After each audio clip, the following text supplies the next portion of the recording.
এর বৈশিষ্ট্য হবে এমন যে হাত থাকবে কাজে, দিল থাকবে ইয়ার মানে বন্ধু, ইয়ার মানে বন্ধু। আর এই ইয়ার এটা ফার্সিতে বলে ইয়ার মানে বন্ধু।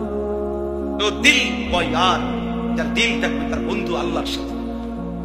মুমিনের প্রকৃত বন্ধু আল্লাহ, মুমিনের প্রথম বন্ধু আল্লাহ। কে? ইন্নামা ওয়ালিয়ুকুমুল্লাহ। আল্লাহ বলেন, হে ঈমানদার, তোমাদের বন্ধু হচ্ছে এক নম্বরে আল্লাহ। কে? ওয়া রাসূলুহু, দুই নম্বরে আল্লাহর রাসূল। তিন নম্বরে ওয়াল্লাযীনা আমানুল্লাযীনা ইউকিমুনাস সালাতা ওয়া ইউতুনাস যাকাতা ওয়া হুম রাকিউন।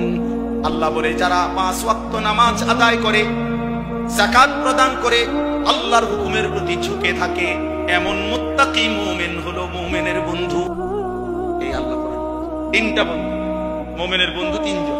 এক নম্বরে আল্লাহ, দুই নম্বরে রাসূলুল্লাহ সাল্লাল্লাহু আলাইহি ওয়াসাল্লাম, তিন নম্বরে মুত্তাকি মুমিন। কি মুমিন? সিটার বাটপার না।